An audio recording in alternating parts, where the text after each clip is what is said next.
ਹਾਂਜੀ, ਸਤਿ ਸ੍ਰੀ ਅਕਾਲ ਦੋਸਤੋ। ਮੈਂ ਹਾਂ ਤੁਹਾਡਾ ਦੋਸਤ ਪੰਜਾਬੀ ਮੁੱਖ ਮੇਕਰ। ਅੱਜ ਅਸੀਂ ਗੱਲ ਕਰਾਂਗੇ ਸ਼ਵੇਤਾਬ ਗੈਂਗਵਾਰ ਦੀ ਲਿਖੀ ਬੁੱਕ ਦੀ ਰੂਡੈਸਟ ਬੁੱਕ ਐਵਰ ਬਾਰੇ। ਇਹ ਬੁੱਕ ਸੈਲਫ ਇੰਪਰੂਵਮੈਂਟ ਦੇ ਬਹੁਤ ਹੀ ਬੇਸਿਕ ਪੁਆਇੰਟਾਂ ਨੂੰ ਕਲੀਅਰ ਕਰਦੀ ਹੈ ਅਤੇ ਸਾਡੀ ਪਰਸਨੈਲਿਟੀ ਨੂੰ ਨਿਖਾਰਦੀ ਹੈ ਅਤੇ ਨਾਲ ਹੀ ਇਹ ਸਾਨੂੰ ਜ਼ਿੰਦਗੀ ਜਿਉਣਾ ਸਿਖਾਉਂਦੀ ਹੈ ਅਤੇ ਇਸ ਦੇ ਨਾਲ ਹੀ ਇਹ ਵੀ ਦੱਸਦੀ ਹੈ ਸਾਨੂੰ ਕਿਸ ਤਰ੍ਹਾਂ ਸੋਚਣਾ ਚਾਹੀਦਾ ਹੈ। ਸ਼ਵੇਤਾਬ ਗੈਂਗਵਾਰ ਇੱਕ ਯੂਟਿਊਬਰ ਹਨ ਜੋ ਕਿ ਲੋਕਾਂ ਨੂੰ ਉਹਨਾਂ ਦੀ ਲਾਈਫ ਵਿੱਚ ਆਈਆਂ ਪ੍ਰੋਬਲਮਾਂ ਨੂੰ ਡੀਲ ਕਿੱਦਾਂ ਕਰਨਾ ਹੈ ਇਹ ਦੱਸਦੇ ਹਨ। ਤਾਂ ਜ਼ਿਆਦਾ ਟਾਈਮ ਨਾ ਲੈਂਦੇ ਹੋਏ ਵੀਡੀਓ ਨੂੰ ਸਟਾਰਟ ਕਰਦੇ ਹਾਂ। Point number 1, people are weird. ਜਦੋਂ ਅਸੀਂ ਕੋਈ ਵੀ ਨਵੀਂ ਚੀਜ਼ ਕਰਦੇ ਹਾਂ ਜਾਂ ਕੋਈ ਨਵਾਂ ਕੰਮ ਕਰਨ ਲੱਗਦੇ ਹਾਂ, ਸਭ ਤੋਂ ਪਹਿਲਾਂ ਸਾਡੇ ਦਿਮਾਗ ਵਿੱਚ ਇਹ ਗੱਲ ਆਉਂਦੀ ਹੈ, ਲੋਕ ਕੀ ਕਹਿਣਗੇ। ਦੋਸਤੋ, ਜੋ ਕੁਝ ਮਰਜ਼ੀ ਕਰ ਲਓ, ਇਹ ਲੋਕਾਂ ਨੇ ਖੁਸ਼ ਨਹੀਂ ਹੋਣਾ। ਜੇਕਰ ਤੁਸੀਂ ਕੰਮ ਨਹੀਂ ਕਰੋਗੇ, ਲੋਕ ਬੋਲਣਗੇ ਫਲਾਣੇ ਦਾ ਮੁੰਡਾ ਕੰਮ ਦਾ ਡੱਕਾ ਨਹੀਂ ਤੋੜਦਾ। ਜੇਕਰ ਤੁਸੀਂ ਕੰਮ ਕਰਨ ਲੱਗ ਜਾਵੋਗੇ ਜਾਂ ਫਿਰ ਆਪਣੀ ਜ਼ਿੰਦਗੀ ਵਿੱਚ ਥੋੜ੍ਹੀ ਜਿਹੀ ਸਕਸੈਸ ਹਾਸਲ ਕਰ ਲਵੋਗੇ ਤਾਂ ਇਹੀ ਲੋਕ ਤੁਹਾਡੇ ਤੋਂ ਜੈਲਸੀ ਕਰਨ ਲੱਗ ਜਾਣਗੇ। ਇਸ ਕਰਕੇ ਲੋਕਾਂ ਬਾਰੇ ਸੋਚਣਾ ਛੱਡ ਦਿਓ। ਇਹ ਸੋਚੋ ਕਿ ਲੋਕ ਅਜੀਬ ਹੁੰਦੇ ਹਨ। People are weird. ਲੋਕਾਂ ਨੂੰ ਅਜੀਬ ਕਹਿਣ ਦਾ ਸਾਡਾ ਮੋਟਿਵ ਇਹ ਹੈ ਕਿ ਅਸੀਂ ਕਿਸੇ ਬੰਦੇ ਤੋਂ ਕੁਝ ਐਕਸਪੈਕਟ ਨਹੀਂ ਕਰਦੇ, ਭਾਵ ਕਿ ਕਿਸੇ ਬੰਦੇ ਤੋਂ ਕਿਸੇ ਵੀ ਚੀਜ਼ ਦੀ ਉਮੀਦ ਨਹੀਂ ਰੱਖਦੇ, ਭਾਵ ਕਿ ਕੋਈ ਬੰਦਾ ਸਾਨੂੰ ਰਿਸਪੈਕਟ ਦੇਵੇਗਾ ਜਾਂ ਨਹੀਂ, ਜਾਂ ਫਿਰ ਇਹ ਬੰਦਾ ਮੇਰੇ ਬਾਰੇ ਹਮੇਸ਼ਾ ਚੰਗਾ ਹੀ ਬੋਲੇਗਾ।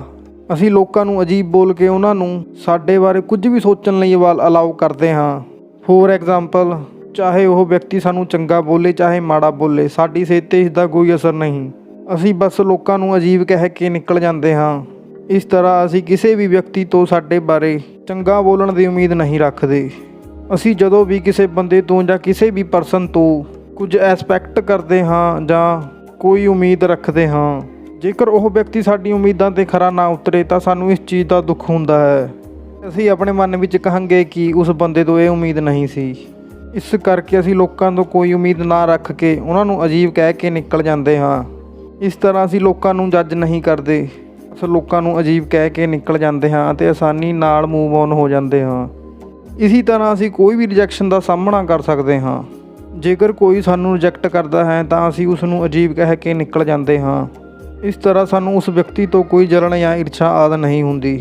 ਜੇਕਰ ਤੁਹਾਡੇ ਸਾਹਮਣੇ ਕੋਈ ਰਿਜੈਕਸ਼ਨ ਆ ਗਈ ਹੈ ਤਾਂ ਤੁਸੀਂ ਰਿਜੈਕਸ਼ਨ ਦਾ ਸਾਹਮਣਾ ਇਹ ਦੋ ਗੱਲਾਂ ਨੂੰ ਆਪਣੇ ਦਿਮਾਗ ਵਿੱਚ ਰੱਖ ਕੇ ਕਰ ਸਕਦੇ ਹੋ। ਪੀਪਲ ਆਰ ਵੀਅਰਡ ਮਤਲਬ ਕਿ ਲੋਕ ਅਜੀਬ ਹੁੰਦੇ ਹਨ, ਅਤੇ ਦੂਜੀ ਰਿਜੈਕਸ਼ਨ ਆਰ ਨੋਰਮਲ ਮਤਲਬ ਕਿ ਰਿਜੈਕਸ਼ਨਾਂ ਆਮ ਹਨ, ਇਹ ਤਾਂ ਜ਼ਿੰਦਗੀ ਦਾ ਹਿੱਸਾ ਹਨ। ਇਹ ਦੋ ਵਿਚਾਰਾਂ ਨਾਲ ਅਸੀਂ ਰਿਜੈਕਸ਼ਨ ਦਾ ਸਾਹਮਣਾ ਕਰ ਸਕਦੇ ਹਾਂ। ਸਾਡੇ ਦਿਮਾਗ 'ਤੇ ਕਿਸੇ ਵੀ ਰਿਜੈਕਸ਼ਨ ਦਾ ਕੋਈ ਮਾੜਾ ਅਸਰ ਨਹੀਂ ਹੁੰਦਾ ਅਤੇ ਆਸਾਨੀ ਨਾਲ ਅਸੀਂ ਕਿਸੇ ਵੀ ਰਿਜੈਕਸ਼ਨ ਤੋਂ ਮੂਵ ਔਨ ਹੋ ਜਾਂਦੇ ਹਾਂ। ਅੱਗੇ ਹੈ point number 2, don't seek approval. ਜਦੋਂ ਅਸੀਂ ਛੋਟੇ ਹੁੰਦੇ ਹਾਂ ਤਾਂ ਅਸੀਂ ਲੋਕਾਂ ਨੂੰ ਡਿਸਾਈਡ ਕਰਨ ਦਿੰਦੇ ਹਾਂ ਕਿ ਅਸੀਂ ਇੰਟੈਲੀਜੈਂਟ ਹਾਂ ਜਾਂ ਨਹੀਂ, ਜਾਂ ਅਸੀਂ ਕਾਬਿਲ ਹਾਂ ਜਾਂ ਨਹੀਂ। ਇਸੀ ਤਰ੍ਹਾਂ ਜਦੋਂ ਕੋਈ ਬੱਚਾ ਐਗਜ਼ਾਮ ਵਿੱਚੋਂ ਚੰਗੇ ਨੰਬਰ ਲੈ ਕੇ ਆਉਂਦਾ ਹੈ, ਉਸ ਬੱਚੇ ਨੂੰ ਨਾਲੇ ਪਤਾ ਹੁੰਦਾ ਹੈ ਕਿ ਉਹ ਚੰਗੇ ਨੰਬਰ ਲੈ ਕੇ ਆਇਆ ਹੈ, ਫਿਰ ਵੀ ਉਹ ਆਪਣੇ ਟੀਚਰ ਦੀ ਐਪਰੀਸ਼ੀਏਸ਼ਨ ਦੀ ਵੇਟ ਕਰਦਾ ਹੈ। ਇਸ ਦਾ ਮਤਲਬ ਇਹ ਹੈ ਕਿ ਅਸੀਂ ਆਪਣੇ ਟੀਚਰ ਨੂੰ ਪਾਵਰ ਦਿੰਦੇ ਹਾਂ ਇਹ ਡਿਸਾਈਡ ਕਰਨ ਦੀ ਕਿ ਅਸੀਂ ਕਾਬਿਲ ਹਾਂ ਵੀ ਜਾਂ ਨਹੀਂ। ਇਸ ਦਾ ਮਤਲਬ ਇਹ ਹੈ ਕਿ ਬੱਚੇ ਦੀ ਸੈਲਫ ਸੈਟਿਸਫੈਕਸ਼ਨ ਨਾਲੋਂ ਜ਼ਿਆਦਾ ਆਪਣੇ ਟੀਚਰ ਦੀ ਐਪਰੀਸ਼ੀਏਸ਼ਨ ਜ਼ਿਆਦਾ ਇੰਪੋਰਟੈਂਟ ਹੈ। ਇਸੀ ਤਰ੍ਹਾਂ ਅਸੀਂ ਵੱਡੇ ਤਾਂ ਹੋ ਜਾਂਦੇ ਹਾਂ ਪਰ ਸਾਨੂੰ ਇਸ ਚੀਜ਼ ਦੀ ਆਦਤ ਹੋ ਜਾਂਦੀ ਹੈ। ਅਸੀਂ ਆਪਣੀ ਸੈਲਫ ਸੈਟਿਸਫੈਕਸ਼ਨ ਦੇ ਨਾਲੋਂ ਦੂਜਿਆਂ ਦੀ ਅਪਰੂਵਲ 'ਤੇ ਡਿਪੈਂਡ ਹੋ ਜਾਂਦੇ ਹਾਂ।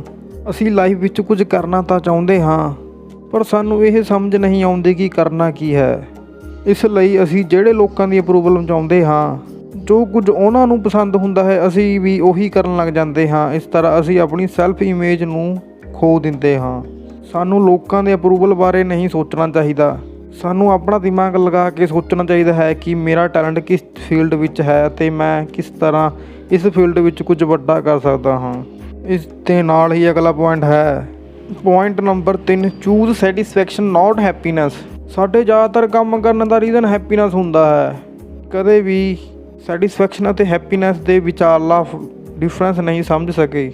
ਸਾਨੂੰ ਫਿਲਮ ਦੇਖਣ ਜਾਂ ਪਾਰਟੀ ਕਰਨ ਜਾਂ ਫਿਰ ਕਪਿਲ ਸ਼ਰਮਾ ਸ਼ੋਅ ਦੀਆਂ ਗੱਲਾਂ ਸੁਣ ਕੇ ਹੈਪੀਨੈਸ ਤਾਂ ਮਿਲ ਜਾਂਦੀ ਹੈ ਪਰ ਸੈਟਿਸਫੈਕਸ਼ਨ ਨਹੀਂ ਮਿਲਦੀ।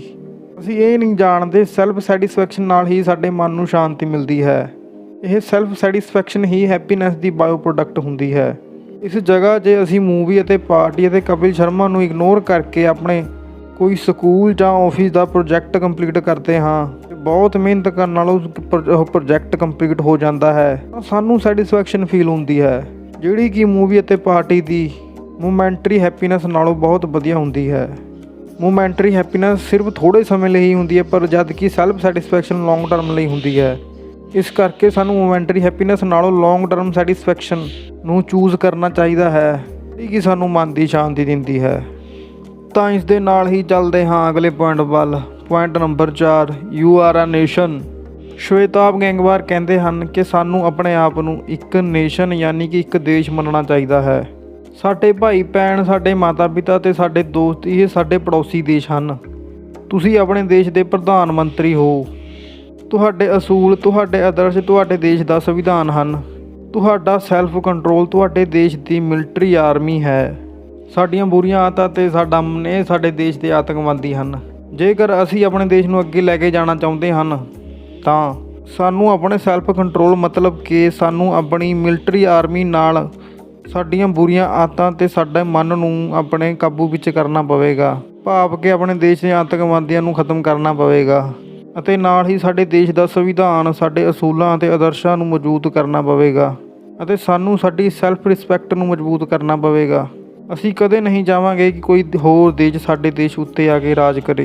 ਇਸ ਕਰਕੇ ਸਾਨੂੰ ਆਪਣੇ ਦੇਸ਼ ਦੀ ਮਿਲਟਰੀ ਅਤੇ ਆਰਮੀ ਮਤਲਬ ਕਿ ਆਪਣੇ ਸੈਲਫ ਕੰਟਰੋਲ ਨੂੰ ਮਜ਼ਬੂਤ ਕਰਨਾ ਪਵੇਗਾ। ਅਤੇ ਨਾਲ ਹੀ ਅਗਲਾ ਪੁਆਇੰਟ ਹੈ ਐਡਮਾਇਰ ਬਟ ਨੈਵਰ ਫੋਲੋ। ਜਦੋਂ ਅਸੀਂ ਕਿਸੇ ਵੀ ਫਿਲਮ ਸਟਾਰ ਜਾਂ ਸੈਲੀਬ੍ਰਿਟੀ ਨੂੰ ਪਸੰਦ ਕਰਨ ਲੱਗ ਜਾਂਦੇ ਹਾਂ ਤਾਂ ਸਾਨੂੰ ਉਹਨਾਂ ਦੇ ਸਿਰਫ ਗੁਣ ਹੀ ਦਿਸਦੇ ਹਨ, ਸਾਨੂੰ ਉਹਨਾਂ ਦੀਆਂ ਕਮੀਆਂ ਨਹੀਂ ਦਿਸਦੀਆਂ। ਇਸ ਕਰਕੇ ਅਸੀਂ ਉਹਨਾਂ ਨੂੰ ਬਲਾਈਂਡਲੀ ਫੋਲੋ ਕਰਨ ਲੱਗ ਜਾਂਦੇ ਹਾਂ, ਉਹਨਾਂ ਦੀ ਕਾਪੀ ਕਰਨ ਲੱਗ ਜਾਂਦੇ ਹਾਂ। ਕਈ ਤਾਂ ਆਪਣੇ ਫੇਵਰੇਟ ਸਟਾਰ ਪਿੱਛੇ ਇੱਕ ਦੂਜੇ ਨੂੰ ਮੰਦਾ ਬੋਲਦੇ ਹਨ। ਜਿਵੇਂ ਤੁਸੀਂ ਦੇਖਿਆ ਹੀ ਹੋਵੇਗਾ, ਜਿਵੇਂ ਕਰਨ ਔਜਲਾ ਅਤੇ ਸਿੱਧੂ ਮੂਸੇਵਾਲੇ ਦੇ ਫੈਨ ਕਰਦੇ ਹਨ, ਉਹ ਆਪਣੇ ਫੇਵਰੇਟ ਸਟਾਰ ਨੂੰ ਬਲਾਈਂਡਲੀ ਫੋਲੋ ਕਰਦੇ ਹਨ। ਜੇਕਰ ਤੁਹਾਨੂੰ ਕੋਈ ਸਟਾਰ ਚੰਗਾ ਲੱਗਦਾ ਹੈ ਤਾਂ ਤੁਸੀਂ ਉਸ ਦੀ ਦੋਨੋਂ ਚੀਜ਼ਾਂ ਦੇਖਣੀਆਂ ਹਨ, ਪੋਜ਼ੀਟਿਵ ਅਤੇ ਨੈਗੇਟਿਵ। ਉਸ ਸਟਾਰ ਨੂੰ ਕਦੇ ਵੀ ਬਲਾਈਂਡਲੀ ਫੋਲੋ ਨਹੀਂ ਕਰਨਾ। ਉਸ ਸਟਾਰ ਦੀ ਸਿਰਫ ਪੋਜ਼ੀਟਿਵ ਸਾਈਡ ਹੀ ਤੁਸੀਂ ਆਪਣੇ ਅੰਦਰ ਲੈ ਕੇ ਆਉਣ ਦੀ ਕੋਸ਼ਿਸ਼ ਕਰਨੀ ਹੈ। ਉਸ ਸਟਾਰ ਨੂੰ ਤੁਸੀਂ ਐਡਮਾਇਰ ਕਰ ਸਕਦੇ ਹੋ, ਪਰ ਕਦੇ ਵੀ ਅੱਖਾਂ ਬੰਦ ਕਰਕੇ ਫੋਲੋ ਨਹੀਂ ਕਰਨਾ। ਇਸ ਪੂਰੀ ਦੁਨੀਆ ਵਿੱਚ ਕੋਈ ਵੀ ਅਜਿਹਾ ਬੰਦਾ ਜਾਂ ਇਨਸਾਨ ਨਹੀਂ ਜਿਸ ਵਿੱਚ ਕੋਈ ਬੁਰਾਈ ਨਾ ਹੋਵੇ, ਅਤੇ ਨਾ ਹੀ ਕੋਈ ਅਜਿਹਾ ਇਨਸਾਨ ਹੈ ਜਿਸ ਵਿੱਚ ਕੋਈ ਚੰਗਿਆਈ ਨਾ ਹੋਵੇ, ਅਤੇ ਨਾ ਹੀ ਕੋਈ ਅਜਿਹਾ ਇਨਸਾਨ ਹੈ ਜਿਸ ਤੋਂ ਅਸੀਂ ਕੁਝ ਸਿੱਖ ਨਹੀਂ ਸਕਦੇ। ਇਸ ਕਰਕੇ ਅਸੀਂ ਸਿਰਫ ਲੋਕਾਂ ਦੀਆਂ ਚੰਗੀਆਂ ਚੀਜ਼ਾਂ ਹੀ ਦੇਖਣੀਆਂ ਹਨ ਅਤੇ ਉਹਨਾਂ ਦੀ ਚੰਗੀਆਂ ਗੱਲਾਂ ਨੂੰ ਹੀ ਐਡਮਾਇਰ ਕਰਨਾ ਹੈ। ਇਸ ਦੇ ਨਾਲ ਹੀ ਚੱਲਦੇ ਹਾਂ ਅਗਲੇ ਪੁਆਇੰਟ ਵੱਲ। Learn how to think. ਸਾਨੂੰ ਬੜੇ ਲੋਕ ਕਹਿੰਦੇ ਹਨ ਥਿੰਕ ਡਿਫਰੈਂਟਲੀ, ਥਿੰਕ ਡੀਪਲੀ, ਪਰ ਸਾਨੂੰ ਉਹ ਲੋਕ ਇਹ ਨਹੀਂ ਦੱਸਦੇ ਕਿ ਸੋਚਣਾ ਕਿਸ ਤਰ੍ਹਾਂ ਹੈ। ਜਦੋਂ ਅਸੀਂ ਛੋਟੇ ਹੁੰਦੇ ਹਾਂ ਉਦੋਂ ਜੇਕਰ ਸਾਨੂੰ ਕੁਝ ਜਾਣਨਾ ਹੁੰਦਾ ਸੀ ਤਾਂ ਸਾਨੂੰ ਆਪਣੇ ਮਾਤਾ ਪਿਤਾ ਜਾਂ ਸਾਡੇ ਵੱਡਿਆਂ ਤੋਂ ਉਸ ਸਮੱਸਿਆ ਸੰਬੰਧੀ ਇਨਫੋਰਮੇਸ਼ਨ ਦਾ ਪੈਕਟ ਦੇ ਦਿੱਤਾ ਜਾਂਦਾ ਸੀ ਅਤੇ ਉਸ ਇਨਫੋਰਮੇਸ਼ਨ ਦੇ ਪੈਕਟ ਨੂੰ ਲੈ ਕੇ ਅਸੀਂ ਸੈਟੀਸਫਾਈ ਹੋ ਜਾਂਦੇ ਸੀ। ਹੌਲੀ ਹੌਲੀ ਇਹ ਚੀਜ਼ ਸਾਡੀ ਆਦਤ ਬਣ ਜਾਂਦੀ ਹੈ। ਫਿਰ ਜਦੋਂ ਵੀ ਸਾਡੀ ਲਾਈਫ ਵਿੱਚ ਕੋਈ ਪ੍ਰੋਬਲਮ ਆਉਂਦੀ ਹੈ, ਅਸੀਂ ਉਸ ਸਮੱਸਿਆ ਨੂੰ ਆਪ ਠੀਕ ਕਰਨ ਦੀ ਜਗ੍ਹਾ 'ਤੇ ਕਿਸੇ ਹੋਰ ਵਿਅਕਤੀ ਤੋਂ ਉਸ ਸਮੱਸਿਆ ਬਾਰੇ ਸੋਲਿਊਸ਼ਨ ਮੰਗਣ ਜਾਂਦੇ ਹਾਂ। ਅਸੀਂ ਆਪਣੇ ਦਿਮਾਗ ਤੋਂ ਉਸ ਸਮੱਸਿਆ ਦਾ ਹੱਲ ਨਹੀਂ ਸੋਚਦੇ, ਅਸੀਂ ਆਪਣਾ ਦਿਮਾਗ ਯੂਜ਼ ਹੀ ਨਹੀਂ ਕਰਦੇ ਉਸ ਸਮੱਸਿਆ ਦਾ ਹੱਲ ਹੀ ਕੱਢਣ ਵਾਸਤੇ। ਸਾਡੇ ਅਜਿਹਾ ਕਰਨ ਨਾਲ ਸਾਡੀ ਕ੍ਰੀਏਟਿਵ ਸੋਚ ਖਤਮ ਹੋ ਜਾਂਦੀ ਹੈ। ਹੁਣ ਇਸ ਗੱਲ ਦਾ ਮਤਲਬ ਇਹ ਨਹੀਂ ਕਿ ਤੁਸੀਂ ਕਿਸੇ ਬੜੇ ਬੰਦੇ ਦੀ ਸਲਾਹ ਨਾ ਲਵੋ, ਉਸ ਸਮੱਸਿਆ ਸੰਬੰਧੀ ਬੁੱਕ ਨਾ ਰੀਡ ਕਰੋ। ਮੇਰੇ ਕਹਿਣ ਦਾ ਮਤਲਬ ਇਹ ਹੈ ਕਿ ਜੇਕਰ ਤੁਹਾਨੂੰ ਕੋਈ ਸਮੱਸਿਆ ਹੈ ਤਾਂ ਤੁਸੀਂ ਉਸ ਦਾ ਹੱਲ ਪਹਿਲਾਂ ਆਪ ਕਰੋ। ਜੇਕਰ ਉਹ ਸਮੱਸਿਆ ਤੁਹਾਡੇ ਦਿਮਾਗ ਤੋਂ ਹੱਲ ਨਹੀਂ ਹੁੰਦੀ ਤਾਂ ਤੁਸੀਂ ਕਿਸੇ ਵਾਈਸ ਬੰਦੇ ਕੋਲ ਸਲਾਹ ਲੈ ਸਕਦੇ ਹੋ। ਇਸ ਦੇ ਨਾਲ ਹੀ ਵਿਦਾ ਲੈਂਦੇ ਹਾਂ। ਜੇਕਰ ਤੁਹਾਨੂੰ ਵੀਡੀਓ ਵਧੀਆ ਲੱਗੀ ਤਾਂ ਲਾਈਕ ਅਤੇ ਕਮੈਂਟ ਕਰਕੇ ਜ਼ਰੂਰ ਦੱਸਣਾ ਅਤੇ ਸਾਡੇ ਚੈਨਲ ਨੂੰ ਜ਼ਰੂਰ ਸਬਸਕ੍ਰਾਈਬ ਕਰਨਾ।